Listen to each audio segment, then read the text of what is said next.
There's a lot to prove this week 6 of college football, and we're going to talk about it today on The Common Fan. Welcome to The Common Fan, your go-to podcast for SEC smack talk, top 25 game day predictions, and fan-first football takes in college or the NFL. Here is your host, Bryce Tillman.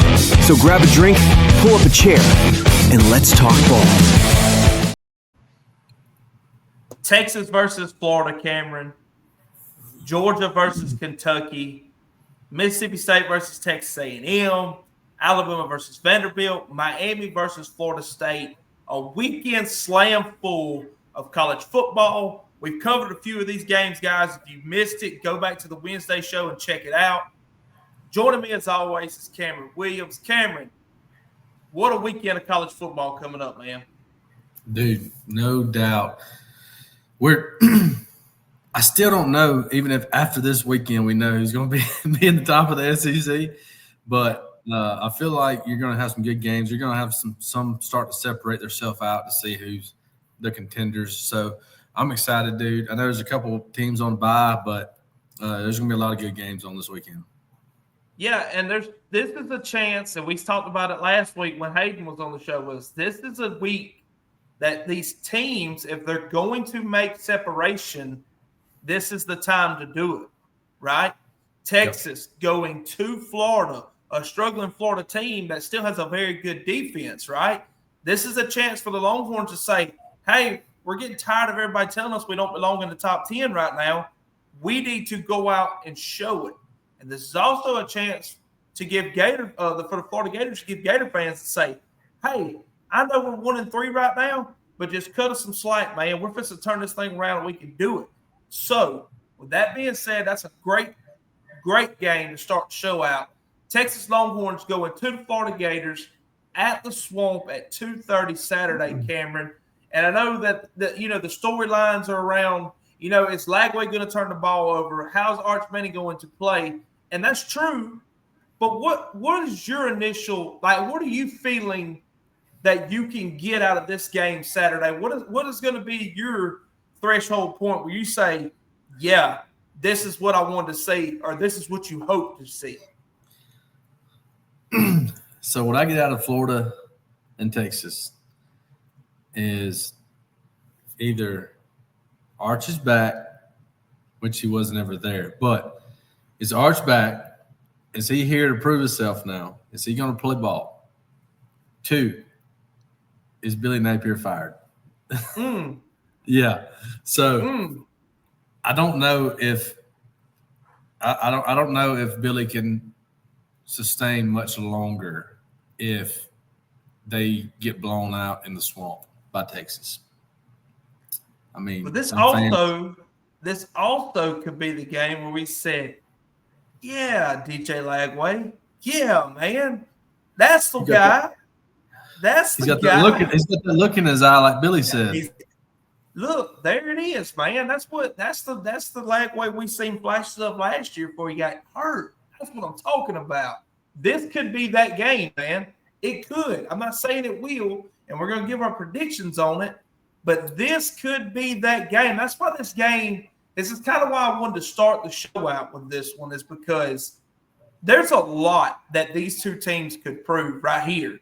And it also would prove something about the losers in this game that everybody around kind of had speculations about. For instance, if Florida comes out there and upsets Texas, that's the time that people can say, see, I told you Texas was phony. They're a fluke. They're not real. And then there's also when Texas can win and Arch shows off, they're like, Texas belongs here. Also, Billy Napier sucks again. Yeah.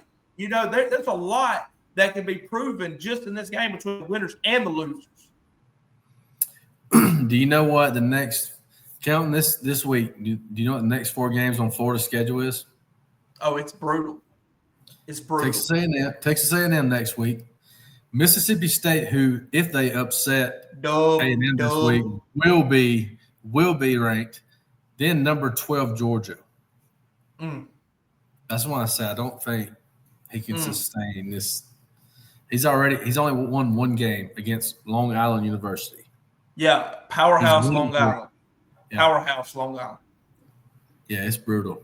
But wouldn't you agree that if they upset Texas, which would be a major upset, that this could light a spark under these Florida Gator teams? If they beat Texas this weekend because of the hype around Arch, Billy saves his job. Yes. DJ, if they win, that means DJ broke out of his shell. He's playing ball. Yes. Which means the SEC just done another 180, right? Yes. All of that you just said, yes. So this is what's interesting to me. This is what's interesting to me. Texas, according to ESPN matchup predictor, is 76.7% to win the game, right? But Texas is only favored by 6.5 points. Only 6.5 points, man. Well, I will say this too. Both of these defense, in my eyes, have proved themselves. I mean, you can't take nothing away from Florida's defense. They've played hard and they've been on the field a lot. Texas, you see what I mean? They held Ohio State to 14 points. Yeah, one team in the nation right now. So yeah.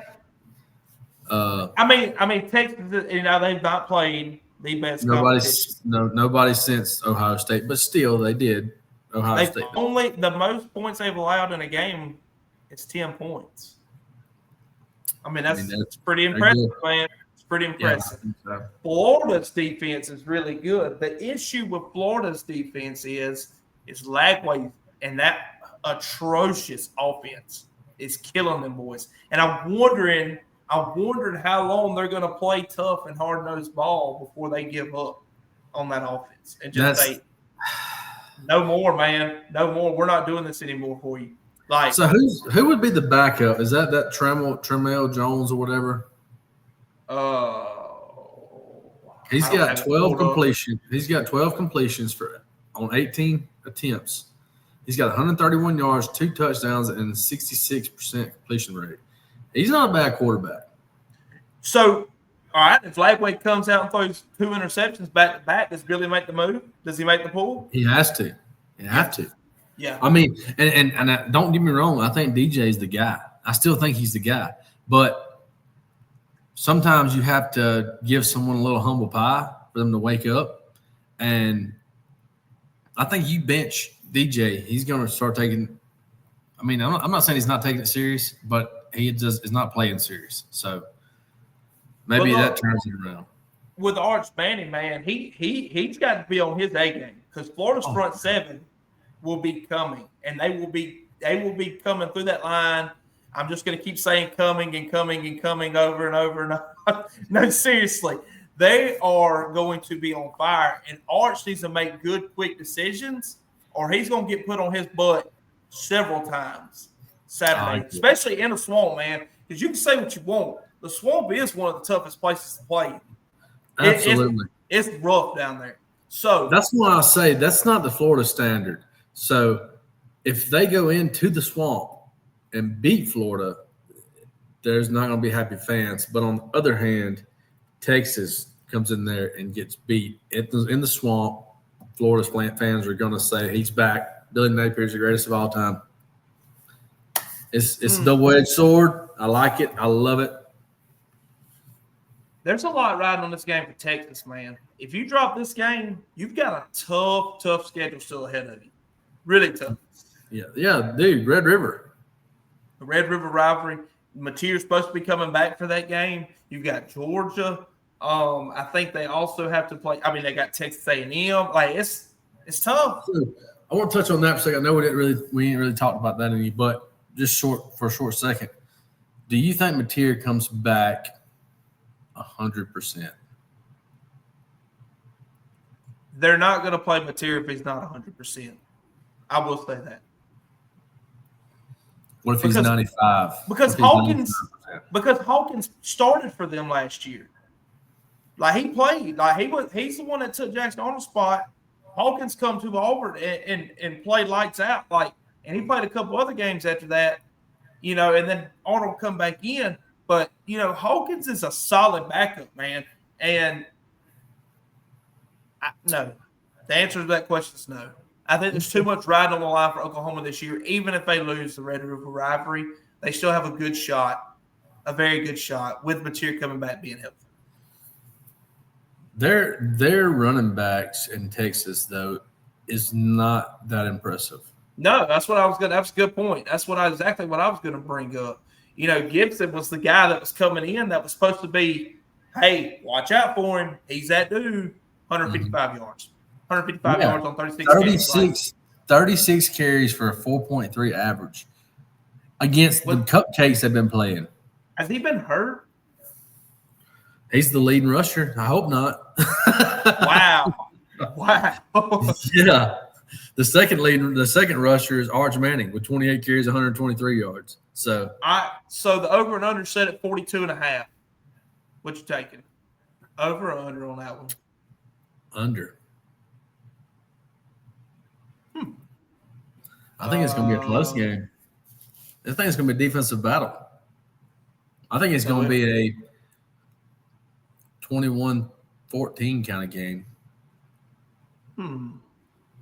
Yeah, I mean that would be 30, 35, right? Yeah, 35.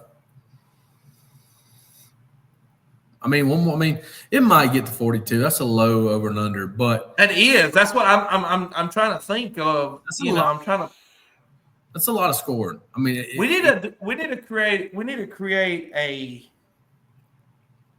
simulator, the Common Fan Simulator, and start running these games through the simulator.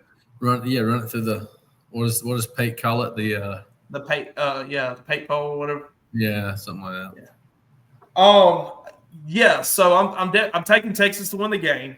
I'm taking Texas to cover the points. I'm taking Texas. I'm taking Texas to what's a good number for this game? Maybe I'm feeling a 24-17.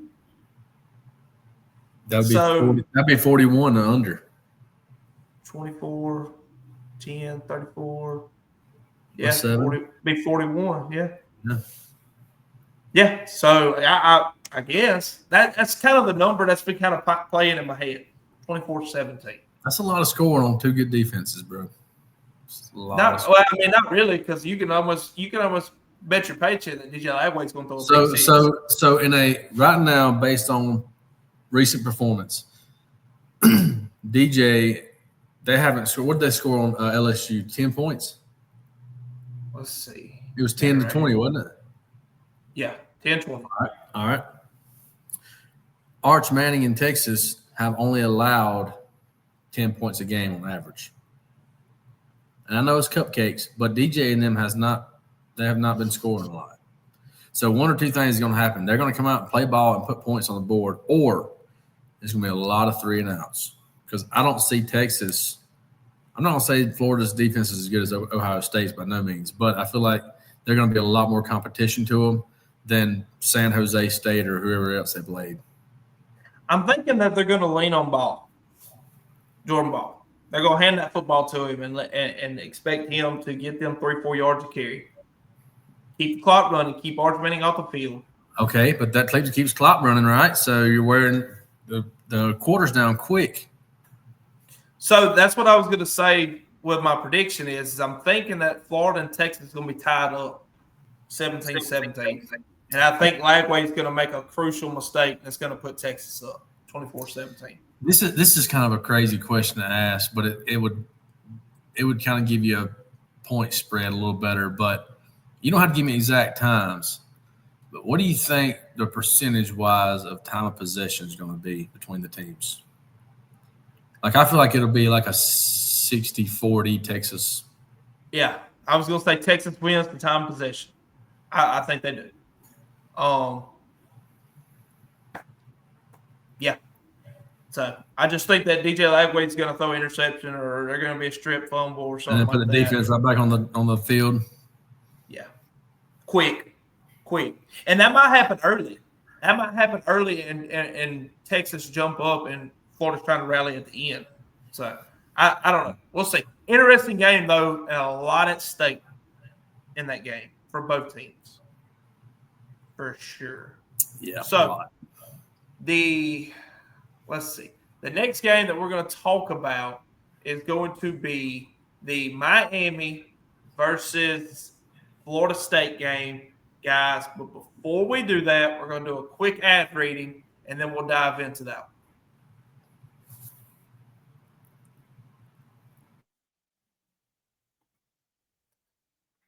All right, this episode of The Common Fan is brought to you by Sharp42.ag, proudly sponsored by Joe Allen. If you're ready to take your college football Saturdays, NFL Sundays to the next level, Sharp42.ag has you covered with sharp betting lines, expert analysis, and the fastest payouts in the game. Thank you, Joe Allen, for making this possible and supporting fans like us who live and breathe football. Don't just watch the games, get in on the action. Visit Sharp42.ag today and bet smarter with the best. If you're interested in joining Sharp42.ag, comment below and join in on the action. Sharp42.ag. This episode of The Common Fan is also sponsored by Miller Insurance Group, owned by Trey Miller. Whether you need life insurance to protect your family or auto or home coverage to better fit your budget, Miller Insurance makes it easy and stress-free. Get a quote and real guidance from people who live where you live.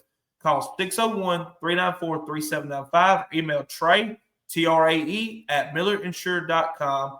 Again, that's 601-394-3795 or Trey at millerinsured.com. Miller Insurance Group, independent to better serve you.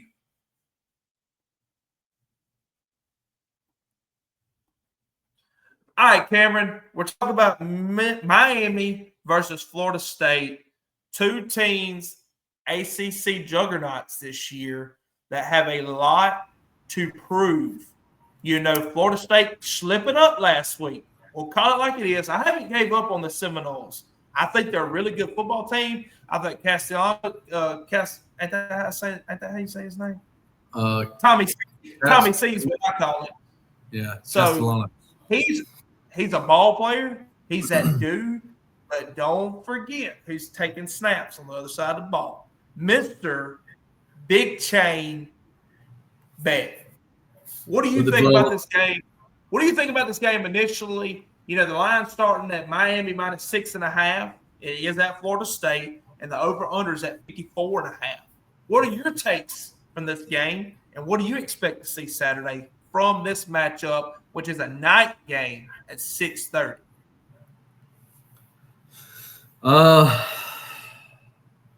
Man, I don't know. I watched that whole game last week against Florida State and Virginia, and I don't know if they just wasn't on their game. I don't know, but that was not the same play that we seen against Alabama. Castellanos couldn't break out for 20-yard runs. I mean, they swallowed him up. The passing game, he missed a few shots passing. I don't know, man. I don't know if Virginia's that good, or I don't know that they were off. But I feel like that's going to kind of give them some motivation to be like, okay, you know, we realize now we're getting too big-headed. Maybe that's what Florida State needed. But on the other hand of that, you mentioned a certain guy, and that guy just so happens to be Mr. Carson Beck with 82 completions on 112 attempts, 972 yards with a 73 completion percentage, which is awesome. Yeah. They're running back. He's got 388 yards, 5.9 yards a carry. I feel like the firepower on Miami is just going to be too strong. I like Malzahn. A lot of people don't like Malzahn. I think he is a great offensive mind. He can hurt you. He can hide that playbook, and you'll see a play you've never seen before up to this point. So, yeah. I don't know, man. This is one of those games that I want to stay away from. Yeah. You don't ever know. Look, I'm just going to read off these numbers. This is just what they've scored. All right, both of these teams. Florida State, 38 points. 66 points, 77 points, 31 points. Miami, 27 points, 45 points, 49 points, 26 points. They're scoring. Both of these teams are scoring. Tommy C actually did not play the worst game last week against Virginia. Florida State's defense got bullied up and down the field. Yes, got bullied. They got manhandled. That Virginia team wanted it more than what Florida State did. Florida State's head was a little big on their shoulders coming in there. Thought that, we're doing it up. We're a top 10 team. We're fixing to blow these cats out the water. Newsflash, reality struck. They're back down to earth. And that's what scares me about this Miami game. Yeah. Oh, absolutely. Miami has not got that humbling yet. They're still riding on cloud 9. Cameron, I hate to say it, brother. I hate to say it. And I thought Miami, I do still right now think that Miami could very well be a national championship contender. For sure. Yeah. I mean, I said it on Wednesday's show, or was that Monday's show, that I said that I think Miami's the best team in the country right now. And I stand I agree. I think they're in the Final Four going in. I think they got the chance. The matchup predictor for ESPN has this game with Miami at 65.3, leaving Florida State at 34.7% chance to win. Again, Miami is favored -6.5 at Florida State. Over and under at 54.5. Cameron, I'm going Florida State. I'm going Florida State.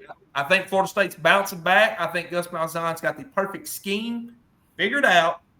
If there's anybody in this country that can work up a playbook, like you said, it's that man right there. And he has watched every increment of Miami tape this season. He knows where to hit them where it hurts.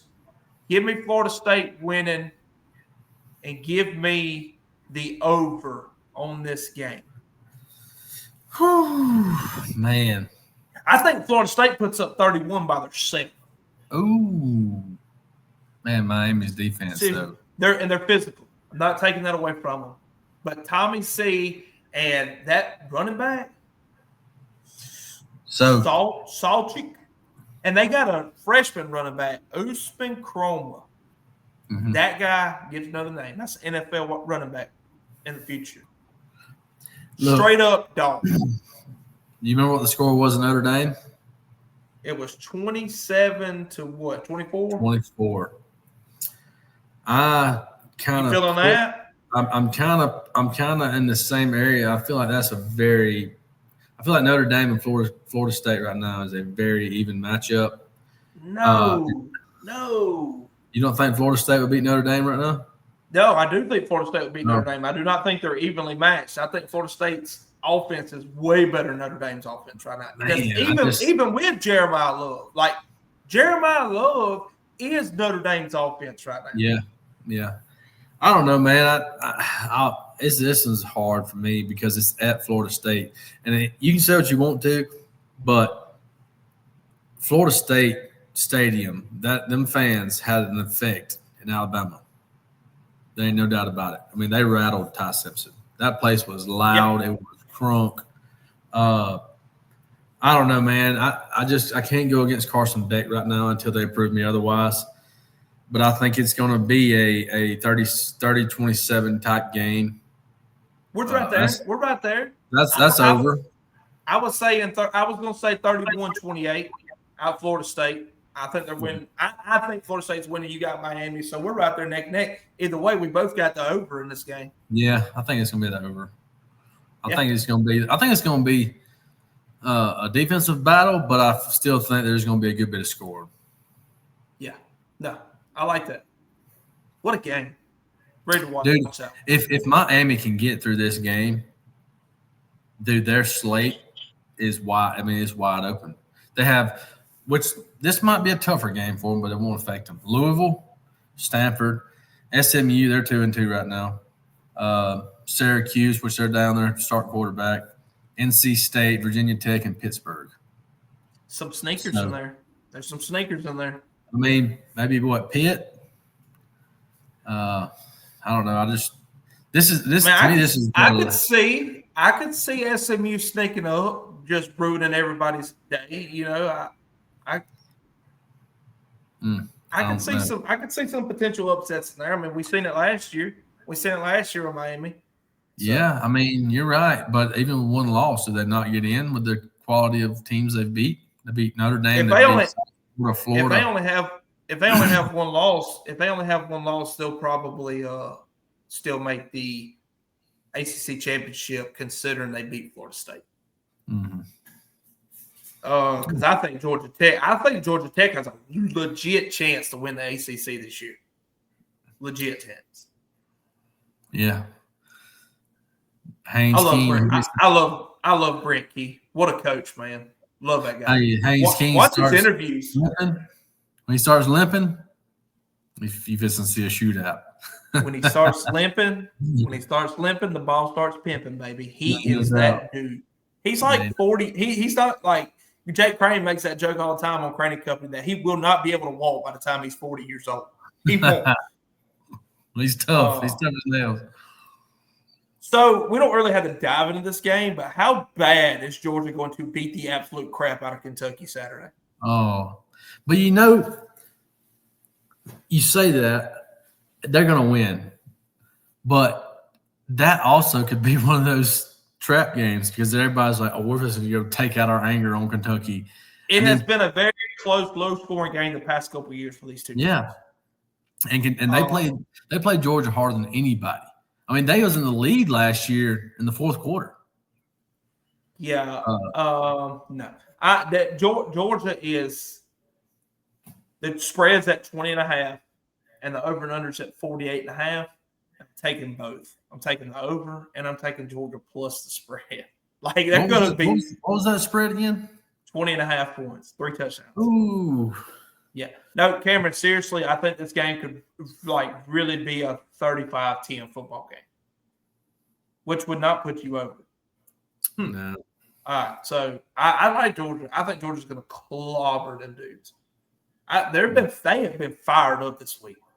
Have you watched any of Kirby's interviews this week? No, but he got on there. He got on there today and said, "Let me tell you something." He said, "We have won a lot of football games in the last 10 years at Georgia. A lot." He said, "If you think for 1 second that I'm going to listen to any fans or any criticism about losing to Alabama," he said, "I want y'all to know I take it with about that much. That much right there." He said, "They paid me a lot of money to be the head coach of Georgia, and that's what I'm going to do." I said, "You go, Kirby. You go, dog. That's what I'm talking about, son." You know, I forget how many years it's been since they lost a home game in Georgia, in Athens. But that is going to give them motivation as like, okay, time to turn it on. Hold the home turn. Yeah, so before Alabama, it was 33 games previous when unranked South Carolina come in there and beat. Which was in 2022, I believe. Yeah. Long time. It was a long time. All right, let's see. What about this little sleeper game? We don't have to. We're just talking ball at this point, people. Let's just get it. Talking ball. This could be a little stinker, Cameron. Boise State at Notre Dame. I seen that, but then again, I remember when Boise State and I picked Boise State going into USF, and USF absolutely destroyed them. Oh, I'll never. The over and under this game is 63.5. That seems really high. For Notre Dame, yeah. Notre Dame's going to kill them. It might be 60.5 because Notre Dame scored 55 points, but probably. They got Boise State scored on third string in trash time. Hey, Texas Tech going to Houston. That's going to be a good, interesting matchup. So the starting quarterback for Houston right now was the quarterback at Texas A&M last year. I just went blank on his name. Dang. Anyways, he's been playing good ball, but Texas Tech is some dogs right now, ain't they? They're unreal. Yeah, I think they're unreal. I feel like they're one of the most underrated teams in the league right now. Connor Wigman. Connor Wigman. Yes. Yeah. He's a dog. He's good. Yeah, he's good. I like Texas Tech to win that game, though. I just think Texas Tech's got a lot more on the line than Houston does right now. Yeah. So, how about this little in-state matchup? Let's give a little shout-out to the little hometown boys. South Alabama going to Troy. What a little cool little matchup that is right there. I like that. Yeah. South Alabama's going to kill Troy. South Alabama's only favored by 1.5. Oh, that is going to be a tight game. It's interesting. Vegas knows, too. If you don't think Vegas knows, Vegas knows. They know everything. Everything. Sick of them. What do you think about BYU and West Virginia? I think BYU is going to absolutely slaughter them. So, You don't think they can be a trap game? No, because I think West Virginia's already gave up as a team. They had a wide receiver yesterday go to X and say that he was sitting out the rest of the season and entering the transfer. They're starting wide receiver. Okay. That team's collapsing, brother. They are stinking. I just seen them beat Pitt, and I was like, okay. I thought they might have had a little sauce going with them, but maybe not. A little salty. A little saucy. Cameron, who do you think is the worst team in the SEC right now? Just sheer gut. Like, just both sides of the ball, coach, everything. Kentucky?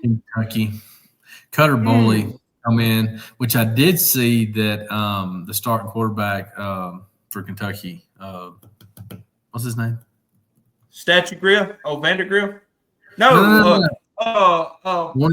The one is like 45. Yeah, he was born in 1896. What was his name? What's his name? Calzada. Zach Calzada. I seen that he's probable to be back this week. Cutter Boley has like one of the worst completion percentages right now in SEC. But their defense is atrocious, dude. I think Kentucky, and I think that Florida is 15th in the SEC right now, and I think South Carolina, and I think South Carolina's 14th. Where are you putting Arkansas? Where are you putting Arkansas? 13th. Yeah, 13th. I think Arkansas is an absolute dumpster fire. Now, I think Taylor Green. Man, they can score. They can score. Well, they cannot score because we've seen the Notre Dame score. Yeah, but that was one game. Look at the pass. Taylor Green's second in passing yards in the SEC right now. So Kentucky's defense is actually pretty decent. They just can't score. Yes. So this is my thing. This is my argument between Arkansas and Kentucky right now. If they lined up and played each other right now, right? Kentucky's defense is good, but Arkansas's offense is good, right? So you got to say that would even out 50-50. Kentucky's offense is bad, but so is Arkansas's defense. So that's 50-50. So who would win that matchup? Playing right now, who would win? Arkansas. Really? Dude, them dudes. Under Bobby Petrino or Sam Pittman was still there? Either one. I mean, Taylor's still a dog. Whoa, you're reaching, dude. Taylor is still a dog. If Sam Pittman was there, Kentucky's winning that football game. Mm-hmm. I mean, you got an argument because he's fired now. But, man, they're averaging. I was going to look it up. If Arkansas beat Kentucky, would Mark Stoops get fired? The thing about it is that Kentucky's offense is that terrible that they can't score. So one fluke play for Arkansas could put them over the top.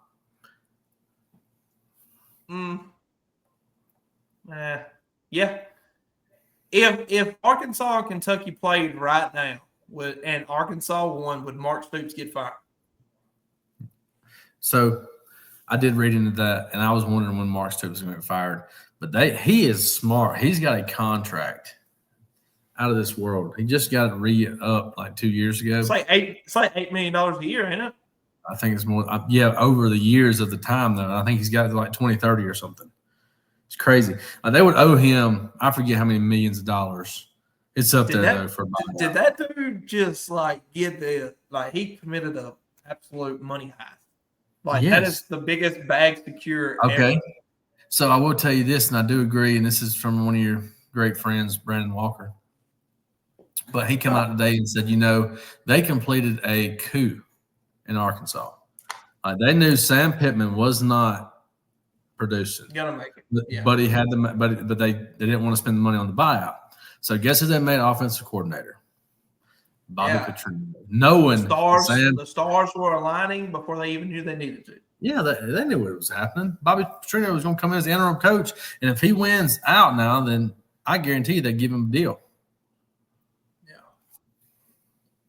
Yeah, for sure. So I want to tell you this real quick before we move on. This is how many points Arkansas scored: 52-7 against Alabama A&M, 56-14 against Arkansas State, 41-35 they lost to Ole Miss, but they still scored 35 points. Memphis 32-31, which is a good team.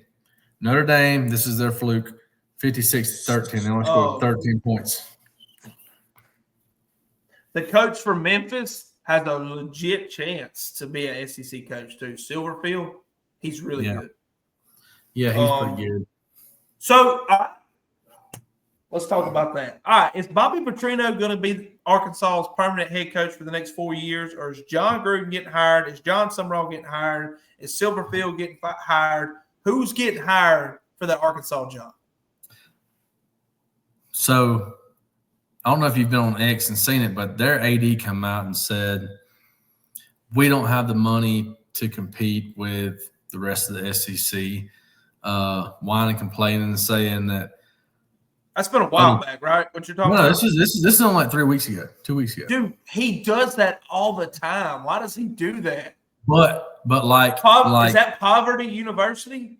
Poverty University? Is that what that is? But here's the thing, and I heard this on a show today, but it makes sense.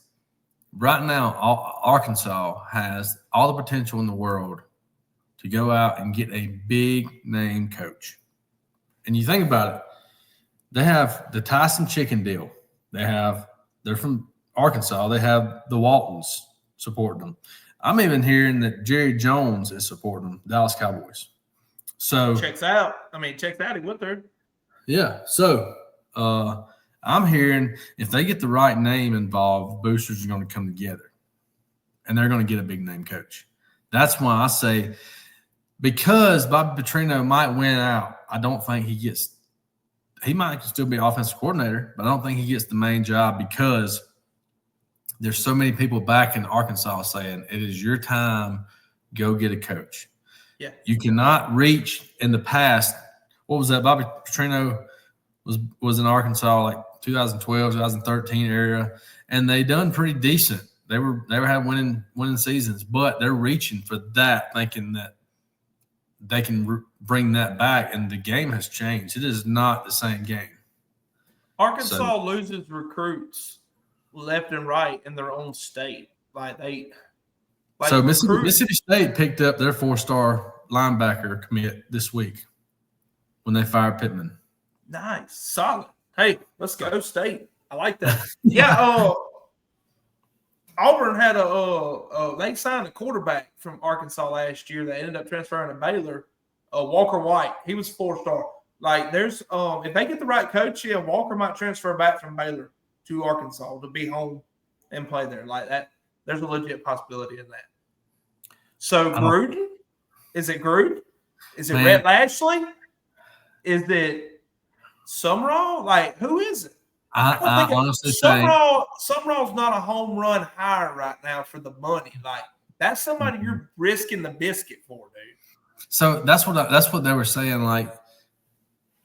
It's hard if anybody right now you would be reaching for a SMU, Rhett Lashley, but they're still 2-2. John Sumrall, what is he like? I think he's 2-2 or 3-1, something like that, but not doing, over excelling by no means. So I feel like they're going to go bigger. I think they're going to go bigger. And you know whose name's been coming up a lot? I seen some reports of Gus Okay, Malzahn. that's He's from possible. Arkansas, but But talked a lot. who's a recent BCS national champion coach that does not have a job right now? Recent BCS, so that's pre 2014. No, not BCS. Then is it BCS? No, It's CFP now. FBS. Recent FBS head coach that does not have a job right now would be Ed Ogeron. Yep, bingo. Um, He's coming out saying that he's ready to coach again. He's proven he can recruit. He was in the Joey B days. Do they take a chance like that? He's a proven coach. He's got a better resume than John Summerall does right now. But yeah, sure, he's got a national championship.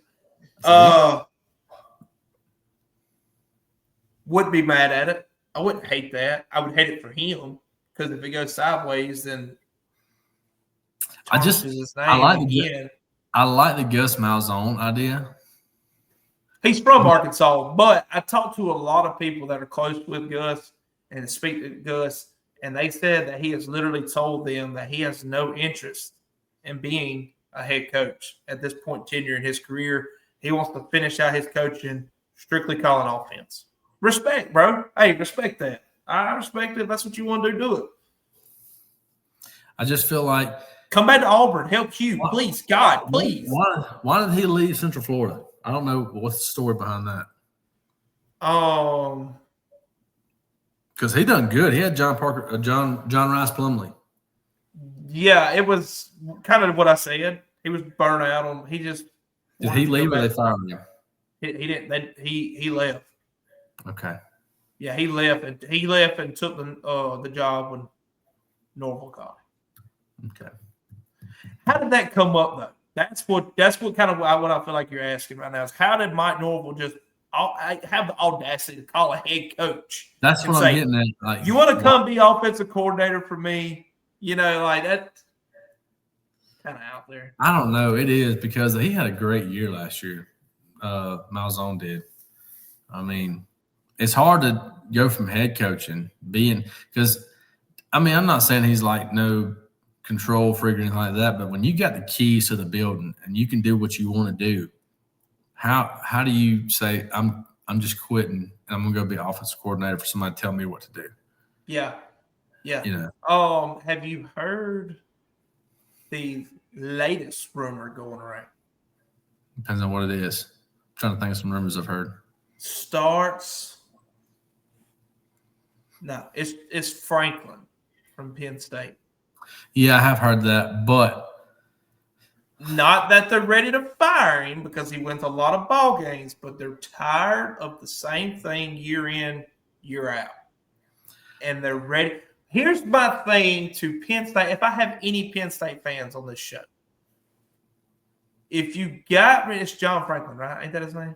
Yeah, I think so. If you got rid of Franklin, who in your right minds do you think that you could get that could come to Penn State and win more games than Franklin?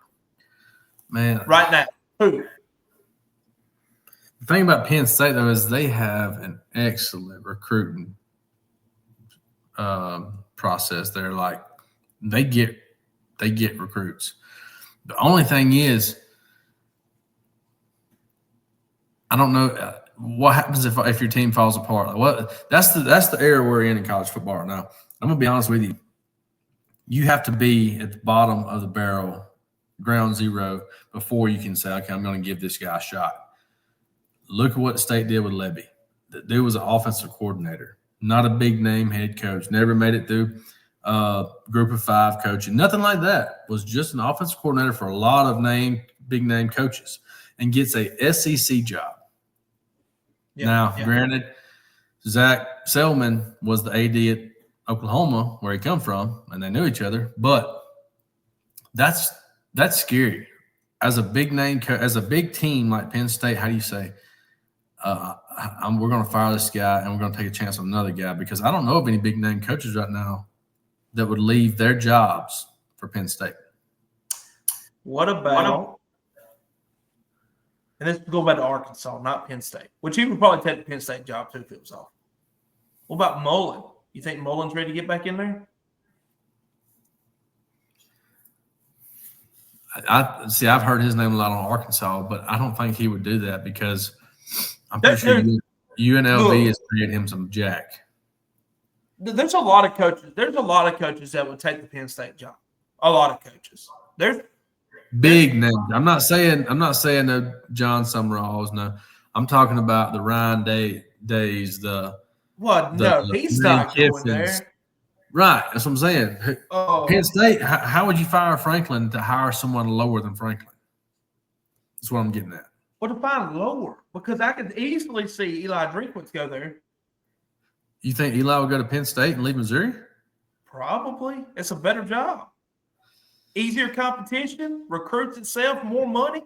Penn State's got more money than Mizzou, dog. Yeah, they do, but I think that. I mean, they're Big Ten, so I get it. But at the same time, I think Drinkwitz would take the Florida job before he took the Penn State job. If LSU can Brian Kelly go there. Yeah, he would. But do they can Brian Kelly? Well, let me tell you something about the boys out there in Baton Rouge. Oh, well, they got a standard. I get it. They are about the playoffs and they are about national championships. And if he's not going to do one of them, he can get his stuff and they will go. They will cut him a check. They will call Exxon Mobil right there in Baton Rouge and say, "Will you spot us this buyout, please? We got y'all." No, I'm with you. I get it. They're going to spend the money. I don't know. That's a good question, Cameron. I like that.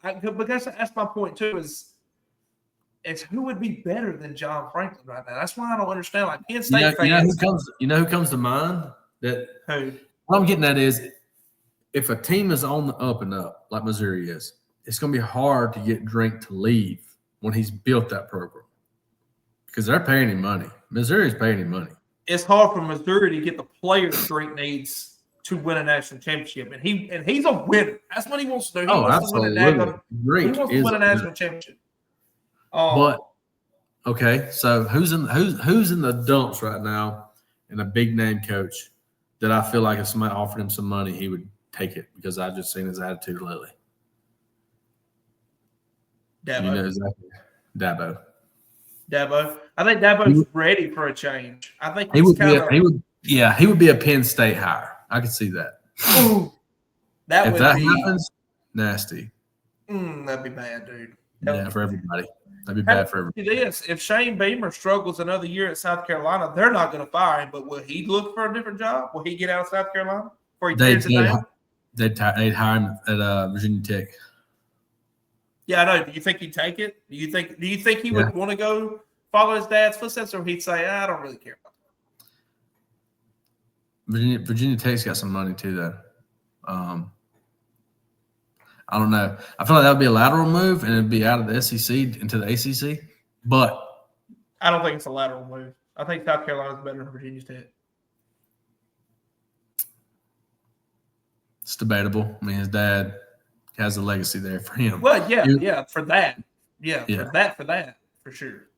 So I don't know, man. That was tough. But what I'm getting at is right now you got Big Ten and SEC. That's your top tiers.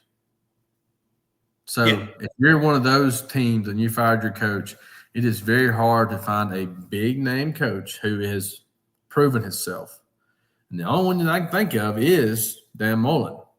But they tried that in Florida. And don't get me wrong, he was one of the best ones in the past few years at Florida, and they still fired him. So as a coach, would you want to take a job that you know you're going to get fired at? What SEC school is going to be the first school to call Deion Sanders? None of them. I could see Kentucky doing it. If they got rid of Stoops. Now, I could also see Deion Sanders asking him, are you crazy? No. But. You know, he did get interviewed for the Arkansas job. Yeah, he got interviewed. Well, he didn't get interviewed for the Auburn job. He got called about it. And I don't know what happened with that. I think Auburn shut that down. That being said, right there, let's talk about them. Okay. Auburn has a standard. They want Okay. national champions. They want national champions. Okay. If Hugh's not going to be the one, how long do they take before they say, we got to move. We got to do this. Georgia Right game. now, they're on track right now for a possible 6-6, 7-5 schedule. Okay, so I listened to a podcast about this today. You got to win 2 out of the 3 games that I'm supposed to mention to hit that 8-4 mark. You got to beat Georgia or Vanderbilt or Missouri. You got to win 2 of those to hit the 8-4 mark. Mm-mm. That's kind of where they're at right now. So yeah. If Auburn gets blown out against Georgia, Hugh's gone. You think? Yeah. And DJ Durkin will step up as intern for the rest of the year. And if DJ Durkin comes in and makes a change and puts Deuce Knight in, and Deuce and DJ Durkin salvage a 7-5 season, there's hope. And they will roll with that. But okay, so here's another kicker with that. Here's another kicker. They can, Hugh. Do you accept as an Auburn Tiger to know that your next season is going to be rough until you get a program built? Because do you keep Cam Coleman? Do you keep all your starters? No. Singleton? Cam's gone. Singleton's going to the NFL. Singleton will go to the NFL. Okay, but you turn that around. You turn that around. You find a good quality coach and name them before because there's only one transfer portal now. Mm-hmm. You name them before that transfer portal. Mm-hmm. And the coach comes in and gets to know these kids, and these kids are like, okay, I can swing this. Who's one person that comes to mind who, when I'm saying you're going to hire somebody, it's got to be, I'm not saying just no young guy because Nick Saban wasn't a young guy, but a energetic guy. Okay. A down to earth that can, kids like cool coaches nowadays. Look at Kiffin.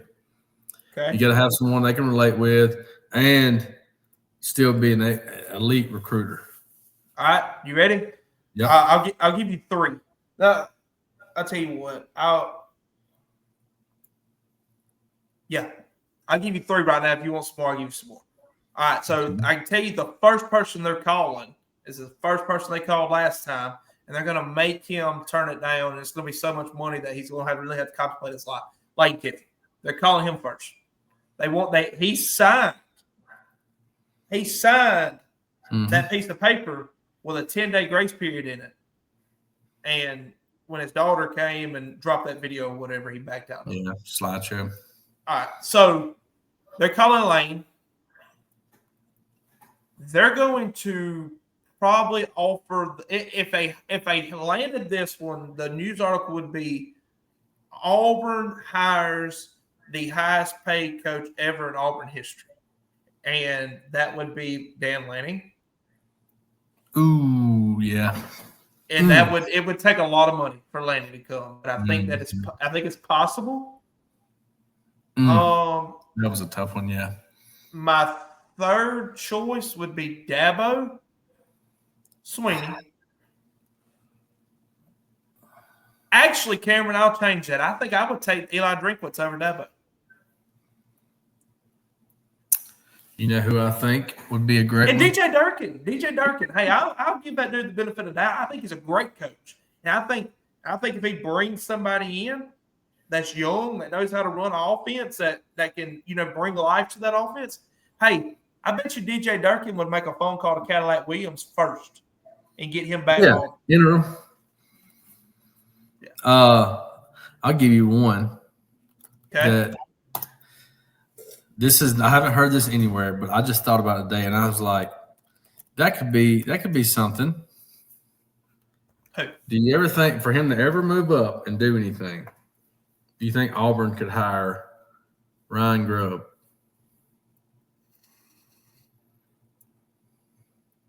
No, because he coaches at Alabama. Auburn will never do that. You don't Seriously. No, seriously. They won't. They won't. They wouldn't hire Nick Saban if Nick Saban wanted to come there right now. That's how stubborn they are. Ooh, well, okay. So flip that around. That wasn't who I think should be called. This is the person I think should be called.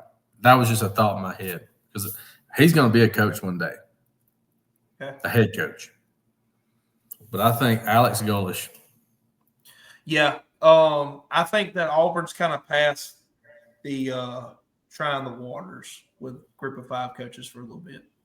Now, if they call all these big names and every one of them turns them down, which is a possibility. It's what happened last time. That's why Brent Venables turned a job down. Lane Kiffin turned a job down. Dion turned a job down. I think that I heard Ed Ogeron turned it down. At the time, he wasn't worried about that. He just got his payout. He was not worried about coming back to coach. No, he was wanting to go to the beach.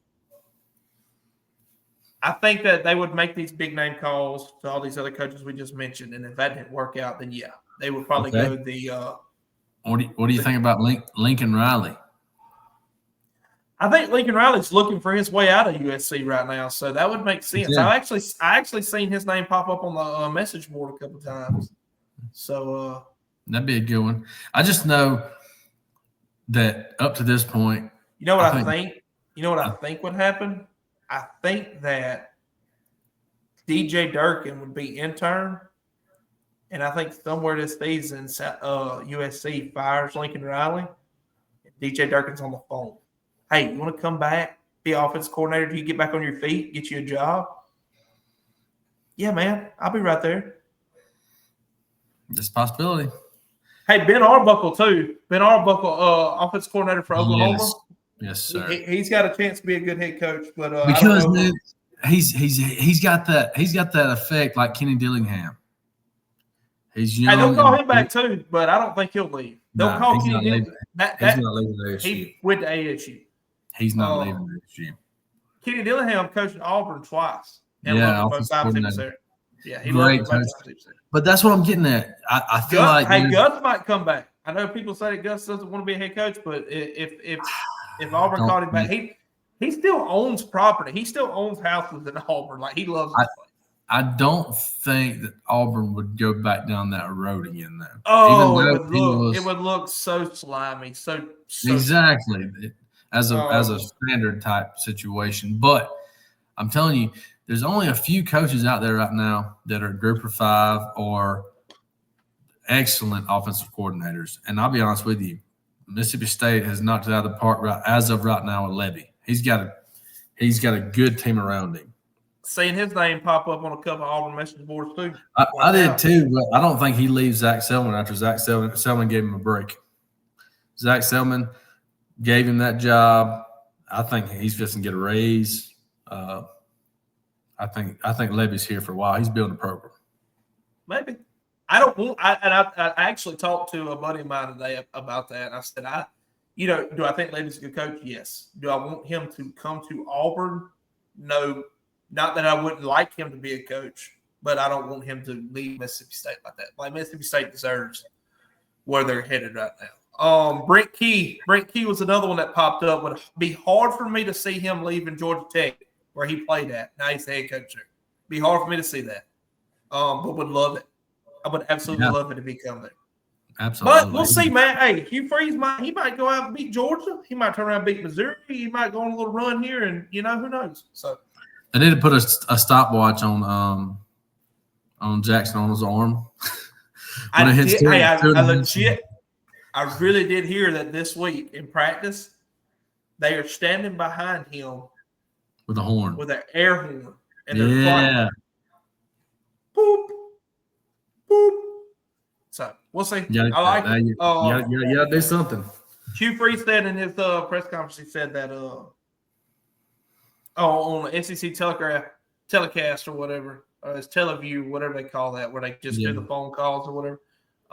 He said normally during a bye week, we're taking off. We let the guys be off on a Wednesday and Thursday. He said we're practicing both days. He said there's no off days around here right now. We're fed up. So, All right, Cameron, I think we've drug this out enough. I hope these guys have got a good laugh and listen. I think so. That was a good show. I enjoy talking ball. I should have said at the beginning of the show because a lot of the people that are not our everydayers usually don't listen to us this long, but we do have some loyal ones. Like the video, please subscribe, please comment, please send it to all your friends. Say, hey, I got a couple buddies that do a show. Check it out, these man. two. Check out these two idiots. Yeah, you're a Texas fan. They was kind of high on them, or you're a Florida fan, right? Y'all listen to my buddies clowning the Gators, like something like that. So send it to all your people. Send it to your dad that has some long drives to work in the morning. Do all the cool stuff. Thank y'all so much. I appreciate it. Cameron, where can the people look you up and give you a follow on X? You can hit the Facebook page, The Common Fan, if you want to ask anything. And then you can find me on X at Cameron6698. Heck yeah. My IX is XXBryce_T. Again, guys, thank y'all so much. It's been another episode of The Common Fan. You've been listening to The Common Fan. See y'all next time. Same tailgate.